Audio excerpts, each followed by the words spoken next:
अस्सलाम वालेकुम दोस्तों, कैसे हैं आप लोग? उम्मीद करते हैं खैरियत से होंगे। तो कल की जो क्रिप्टो समिट थी, हम ये नहीं कहेंगे वो क्रिप्टो समिट थी, बल्कि हम ये कहेंगे कि भाई वो ट्रम्प को थैंक यू कहने का इवेंट था। Thank you president, thank you president. इसके अलावा हमें कल कुछ सुनने को नहीं मिला। आप देखो कल कितने ज़बरदस्त तरीके से लोग इन्वाइटेड थे, बड़े बड़े नाम इन्वाइटेड थे, बट ट्रम्प ने सबके मुंह पर समझो पलटा खाया और बिटकॉइन के अलावा हमें कुछ भी नहीं सुनने को मिला। आप यहाँ पे देखो, पहले उन्होंने जो है बिटकॉइन का रिजर्व पास कर दिया, बड़ी जबरदस्त चीज है भाई, बहुत खुश हैं हम लोग। बट ओल्ड कॉइन्स कहाँ गए? वो आपका XRP कहाँ गया? वो आपका सोलाना कहाँ गया? तो सही मायनों में जो कल की क्रिप्टो समिट थी ना, वो कचरे का डब्बा थी, उसके अलावा कुछ नहीं था। जो असल काम करना था ट्रंप ने, वो से चंद घंटों पहले कर चुका था। बिटकॉइन के रिजर्व पे सिग्नेचर कर चुका था और वो बहुत बड़ा इवेंट था। देखो, आप समझो इस बात को कि बिटकॉइन जो है ना, वो यूं समझ लो कि आपकी क्रिप्टो मार्केट की एक बेस है। अगर बिटकॉइन यहाँ पे मजबूत हो रहा है तो मिड टर्म के अंदर पूरी मार्केट मजबूत हो रही है। तो वो एक अच्छा इवेंट था, बड़ा इवेंट था। बट क्रिप्टो समिट कचरे के अलावा कुछ नहीं था। वहां पे थैंक यू ट्रम्प के अलावा कुछ नहीं था। तो ओवरऑल यहाँ बहरहाल हमें काफी मायूस किया है कल की जो क्रिप्टो समिट है उसने। और इसके बारे में हम लोग एक्सपेक्ट भी कर रहे थे। अगर आपको याद हो तो परसों की वीडियो के अंदर भी और कल की वीडियो के अंदर भी मैंने कहा था कि मैं यहाँ पर एक्सपेक्ट कर रहा हूँ कि एक सेल द न्यूज़ इवेंट होगा। और मासियों में देखा है हम लोगों ने कि जो रिटेल मनी है ना, उसके ऊपर ही मार्केट को डंप किया जाता है। और यहाँ उतना बड़ा डंप नहीं आया, बट बहरहाल यहाँ पे ओवरऑल देखा हमने कि जिस दिन एक्चुअल में इवेंट हो रहा था, मार्केट को खास फर्क नहीं पड़ा। एनीवेज, यहाँ पर दोस्तों अब सवाल आप लोगों का ये होगा कि आसिफ भाई, सारी सिचुएशन के बाद क्या अब हम यहाँ पर अपने ओल्ड कॉइन्स को लेकर हिम्मत हार दें? क्या जो सारे के सारे ओल्ड कॉइन्स हमने खरीदे हुए हैं उनको लॉस में बेच दें? क्या मार्केट कभी रिवाइव नहीं करेगी? क्या मार्केट कभी रिवर्स नहीं करेगी? तो इसी चीज़ को इंशाल्लाह वीडियो में आगे डिस्कस करेंगे। कुछ इंपॉर्टेंट पॉइंट्स हैं जो आपको समझाएंगे और मेरा ख्याल आपको समझ में आ जाएगी वीडियो के आखिर तक कि आपको इस टाइम जो है ना मार्केट में एक्चुअल में करना क्या चाहिए। इस टाइम मार्केट में लोग कन्फ्यूज बहुत हैं। जो एक वाहिद इमोशन है ना लोगों के जहन में, वो बेरिश या बुलिश से ज्यादा एक कंफ्यूजन का माहौल है। और मेन सवाल लोगों का इस टाइम यही है कि भाई आखिर मार्केट में हो क्या रहा है। तो सबसे पहली चीज आपने समझनी है, क्रिप्टो मार्केट आखिर ट्रंप से एक्सपेक्ट क्या कर रही थी। जिन लोगों को नहीं पता, बता दूं कि इलेक्शन से पहले ट्रंप ने कुछ वादे किए थे। उनमें मेन वादा तो ये था कि भाई बिटकॉइन का मैं स्ट्रेटेजिक रिजर्व कायम करूंगा और इस तरीके से गोल्ड को हम एक्यूमुलेट करते हैं वैसे ही बिटकॉइन को एक्यूमुलेट करेंगे। यानी कि टैक्स पेयर का पैसा जो है एक्चुअल में उससे हम लोग जो है बिटकॉइन खरीदेंगे। बट यहाँ पे अब क्या हुआ है कि बिटकॉइन का स्ट्रेटेजिक रिजर्व तो बन चुका है, बहुत बड़ा इवेंट है, तारीखी इवेंट है। बट उसी के साथ यहाँ बिटकॉइन खरीदने कैसे हैं वो किसी को नहीं पता। कोई ऐसी अनाउंसमेंट नहीं हुई है कि बिटकॉइन हमने कब खरीदने हैं, कैसे खरीदने। और यहाँ पे इवन ये क्लियर कर दिया गया है कि टैक्स पेयर का पैसा जो है उससे बिटकॉइन नहीं खरीदा जाएगा, बल्कि यहाँ पे कुछ ऐसे इनोवेटिव तरीके तलाश किए जाएंगे कि जिसके थ्रू जो है ना हम बिटकॉइन के अपने रिजर्व जो है उनमें इजाफा कर सकें। बट इसी के साथ यहाँ पे एक अच्छी चीज भी अनाउंस की गई है कि भाई बिटकॉइन हम जिस तरीके से भी खरीदेंगे वो तो बाद में देख लेंगे, बट यहाँ बिटकॉइन हम बेचेंगे कम से कम हरगिज नहीं। यानी कि स्ट्रेटेजिक रिजर्व बनने के बाद जो है ना यूएसए जो है वो अपने बिटकॉइन को बिल्कुल नहीं बेचेगा। तो यहां पे हम कह सकते हैं कि जो मार्केट एक्सपेक्ट कर रही थी डोनाल्ड ट्रंप से, उनमें से 50% तो डोनाल्ड ट्रंप ने पूरा कर दिया, बट 50% के ऊपर अभी भी जो है बहुत बड़ा एक क्वेश्चन मार्क है। इसी के साथ डोनाल्ड ट्रंप ने जो अभी कुछ दिन पहले एक शोशा छोड़ा था कि भाई मैं कार्डानो को एक्यूमुलेट करूंगा, स्ट्रेटेजिक रिजर्व में शामिल करूंगा, सोलाना को स्ट्रेटेजिक रिजर्व में शामिल करूंगा, रिपल को स्ट्रेटेजिक रिजर्व में शामिल करूंगा, वो भी यहां पर जरा सिरे से ही वो गोल कर गए। और वो हमें उम्मीद भी थी। मैंने पहले भी आपको बताया था कि ओल्ड कॉइन्स जो है उनकी नेचर ही ऐसी नहीं है कि उनको स्ट्रेटेजिक रिजर्व में शामिल किया जा सके। और मार्केट में बहुत दबाव भी था कि ऐसा काम आप हरगिज ना करें, तो वही हमें होता हुआ दिखा है। और असल कहानी पता है बैकग्राउंड पे क्या थी? असल कहानी बैकग्राउंड पे ये थी कि पूरी की पूरी ओल्ड कॉइन्स की, इन तीनों ओल्ड कॉइन्स की इनसाइडर ट्रेडिंग हुई है। ट्रंप ने पहले से ही अपनी टीम को या फिर कुछ ऐसे लोगों को जिनसे उनको फायदा मिलने के चांस होगा, उनको पहले से बता दिया था कि इन 3 ओल्ड कॉइन्स के अंदर जो है मैं अनाउंसमेंट करने वाला हूं।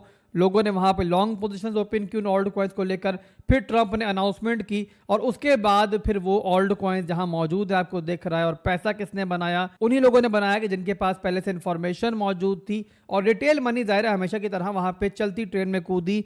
बहरहाल यहाँ पे अब तक समझ में आ चुकी होगी मेरा ख्याल आपको जो बताया मैंने कि भाई बिटकॉइन को स्ट्रेटेजिक रिजर्व में शामिल करने के बाद जो है ना यूएसए अपने कोई बिटकॉइन सेल नहीं करेगा। बट यहाँ पे जो बिटकॉइन खरीदने हैं उसने टैक्स पेयर के पैसे से नहीं खरीदने, बल्कि खरीदेगा किस तरीके से? मिसाल के तौर पे यहाँ पर एक तजवीज़ पेश की गई है कि भाई यूएसए के अंदर जो चीज़ के ज़खायर हैं जो कि यूएसए नॉर्मली खरीदता है अपने किसानों से ताकि उनको सपोर्ट किया जाए, वो बहुत बढ़ गए हैं और वो पैसा जो है बिटकॉइन की मार्केट में स्पेंड किया जाए। और बहुत सारी सजेशंस है जो मुसलसल यहाँ पे ट्रम्प को मिल भी रही हैं और आगे चल के मिलेंगी भी। उनमें से माइकल सेलर ने भी एक सजेशन दी है कि यूएसए जो है वो रोजाना जो है ना बहुत ज्यादा ना सही बट थोड़ा थोड़ा बिटकॉइन जो है वो एक्यूमुलेट करना स्टार्ट करे। किस तरीके से करना है ज़रा वो तो आगे चल के डिसाइड होगा। बट यहाँ पे हमें समझ में क्या आ रही है, हमें समझ में ये आ रही है कि बिटकॉइन को लेकर फिर भी जो है ना मार्केट में एक बुलिशनेस मौजूद है, यानी कि बिटकॉइन का वेटेज जो है मार्केट में स्टिल मौजूद है। बिटकॉइन को लेकर जो बुरी खबरें हैं उनसे ज्यादा अच्छी खबरें मार्केट में मौजूद है। बट असल सिचुएशन जो क्रिटिकल है ना वो ओल्ड कॉइन्स को लेकर है। ओल्ड कॉइन्स को लेकर इस इवेंट के दरमियान भी कोई बात नहीं हुई है, तो यहाँ पे जाहिर सी बात है जो रिटेल मनी है जो ओल्ड कॉइन्स को नॉर्मली ट्रेड करती है वो परेशान है और परेशान होना बनता भी है, फितरी चीज़ है। बट यहाँ पे क्या आपको इस टाइम सारे के सारे ओल्ड कॉइन्स बेच बाज के मार्केट से निकल जाना चाहिए, क्या सब कुछ लॉस में सेल कर देना चाहिए? अब जाहिर है कोई फाइनेंशियल एडवाइस तो हम आपको दे नहीं सकते, आपका क्या फाइनेंशियल कंडीशन है वो आप जानते हो, हम नहीं जानते हैं आपने कौन सा पैसा लगाया हुआ है। हम तो इतना जानते हैं कि भाई क्रिप्टो मार्केट में वो पैसा लगाया जाता है कि जब वो लगा लो ना आप लोग तो रात में सुकून से सो पाओ, यानी कि वो पैसा जो आपकी डेली रूटीन के अंदर आपके इस्तेमाल में नहीं आता बल्कि वो पैसा होना चाहिए जो आपकी साइड मनी है। अगर तो वो पैसा लगाया हुआ है कि जो आप यहाँ पे होल्ड कर सकते हो तो फिर मेरे हिसाब से आपको ज़्यादा टेंशन नहीं होनी चाहिए। अगर आपने ऐसे ओल्ड कॉइन्स लिए हुए कि जिनका मार्केट में कोई यूज़ केस है, जिनका मार्केट कैप जो है अगर बहुत ज़्यादा नहीं है तो बहुत कम भी ना हो, आपने कोई ऐसा ओल्ड कॉइन नहीं होल्ड किया हुआ कि जिसको कोई जानता ही नहीं है, जिसकी कोई बात नहीं करता है, मेन स्ट्रीम एक्सचेंजेस में मौजूद नहीं है,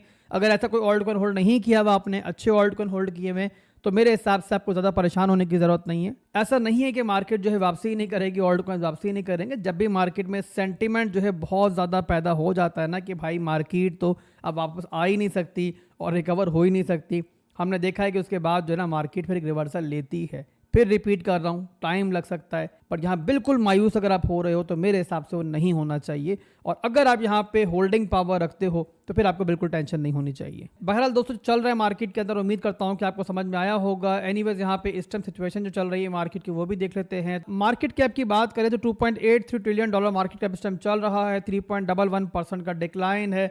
और यहाँ पे 24 आवर के अंदर जो वॉल्यूम दिख रहा है हमें उसमें भी डिक्लाइन दिख रहा है। इसके अलावा डोमिनेंस की बात करें तो बिटकॉइन की डोमिनेंस जो है वो यहाँ पे 60 से 61% के दरमियान ही चल रही। ओवरऑल हम कह सकते हैं कल के इवेंट के बाद जो है ना मार्केट यहाँ पे थोड़ी खामोश दिख रही है। बट जो खामोशी आपको दिख रही है ना ये बहुत देर तक नहीं दिखेगी। कमिंग डेज के अंदर कुछ और बड़े बड़े इवेंट आ रहे हैं और यहाँ पे ये इवेंट जो है मेरे हिसाब से एक्चुअल में मार्केट का एक ट्रिगर पॉइंट हो सकते हैं। और वो कौन से इवेंट हैं तो पहले यहाँ पे आना है सीपीआई डेटा जो कि आएगा यहाँ पे 12 मार्च 2025 को। एक बड़ा इवेंट है, काफी तक हम अंदाजा इससे हो जाएगा कि जो इसके बाद एफओएमसी मीटिंग होनी है उस पर क्या फैसला होना है। तो ये इवेंट बड़ा इंपॉर्टेंट रहेगा, इस पर आप लोगों को नजर रखनी है। और उसके बाद जो इससे ही बड़ा इवेंट होगा वो होगी दी एफएडी मीटिंग, जहां पे एफओएमसी मीटिंग के बाद जो है डिसाइड होगा कि यहाँ पर जो रेट कटिंग है वो होनी है नहीं होनी है। और ये होगा 18 और 19 मार्च को। 19 मार्च को रात में हमारे सामने जो एक नंबर आ जाएगा कि रेट कटिंग कर रहे हैं ये लोग या नहीं कर रहे हैं। तो ये दो बड़े इवेंट है जिसपे आप लोगों को नजर रखनी है। इसके बाद चलते हैं बिटकॉइन के चार्ट के ऊपर, छोटे से आपको टेक्निकल एनालिसिस देंगे बिटकॉइन के चार्ट के भी। जो मार्केट का किंग है वो उस टाइम क्या कर रहा है और शॉर्ट टर्म के अंदर क्या मूवमेंट हमें देखने को मिल सकती है। अब बीटीसी का चार्ट मेरे सामने ओपन है। लास्ट डेज के अंदर 86,000 से हमने एक लॉन्ग किया था, इस मूव के अंदर 93 पे एग्जिट किया था, लास्ट टारगेट था हमारा। और उसके बाद 95,000 से दोबारा बताया था मैंने कि यहाँ से रिजेक्शन के दोबारा चांसेस हैं और वहीं से रिजेक्शन मिली थी हमें। उसका रीज़न ये था कि ये लेवल जो है हमारा 99,000 से लेके लगभग आपका अल्लाह भला करे 95,000 का ये एक रेजिस्टेंस जोन है। 3 तरह के रेजिस्टेंस यहाँ पे लाइन हो रहे हैं। एक जो प्रीवियसली हमारे पास ऊपर के लेवल के अंदर सपोर्ट थी ट्रेंड लाइन की, वो भी यहाँ पे आके अब जो है एज ए रेजिस्टेंस एक्ट कर रहा है।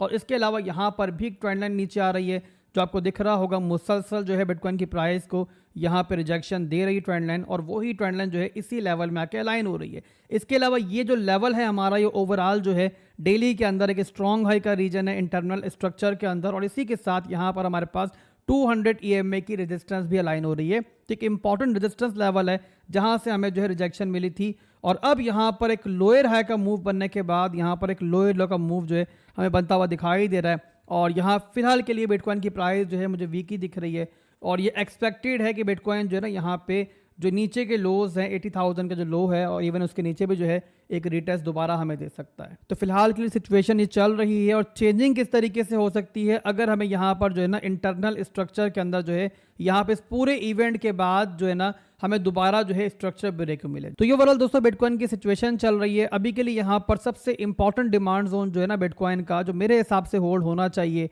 वो है वीकली टाइम फ्रेम के अंदर 50 मूविंग एवरेज, और इसको हम काफी बार डिस्कस कर चुके हैं प्रीवियसली भी। तो ये वो लेवल है और ये पूरे का पूरा लेवल जो है ना इस टाइम बिटकॉइन के लिए सबसे इंपॉर्टेंट डिमांड जोन है। उतनी ही इंपॉर्टेंट डिमांड जोन है जितनी नीचे के लेवल्स के ऊपर जो है ना हमारी 48,000 50,000 वाली डिमांड जोन थी। आपको याद होगा तब भी जब मार्केट नीचे आ रही थी तो एक ऐसा ही वैक्यूम, एक ऐसे दबाव जो है प्राइस में दिख रहा था। उसके बाद थोड़ा टाइम जो है बिटकॉइन ने ऊपर नीचे करके इस लेवल पर स्पेंड किया था, बट उसके बाद जो है हमें एक वापसी देखने को मिली थी। तो यहाँ उम्मीद करते हैं कि इस बार भी जो है बिटकॉइन लास्ट टाइम की तरह 50 मूविंग एवरेज को लूज ना करे और वहां से बाउंस दिखाए। तो मार्केट पे इंशाल्लाह हमारी नजर है। और ओल्ड कॉइन्स के बारे में जो लोग नहीं समझते उन लोगों को दोबारा एक बार बता दूं कि भाई ओल्ड कॉइन्स जो है बजाते खुद मार्केट में कुछ नहीं है, वो पूरी तरीके से डिपेंडेंट है बिटकॉइन के ऊपर। बिटकॉइन के ऊपर दोबारा पॉजिटिविटी आएगी, बिटकॉइन दोबारा अगर बुलिश होगा तो ओल्ड कॉइन तभी बुलिश होंगे। जब तक बिटकॉइन दबाव में, ज़रा ओल्ड कॉइन ने भी दबाव में रहना है। अभी के लिए बस इतना ही था, फिर मिलेंगे इंशाल्लाह बहुत जल्द। दुआ में याद रखिएगा। अल्लाह हाफिज़।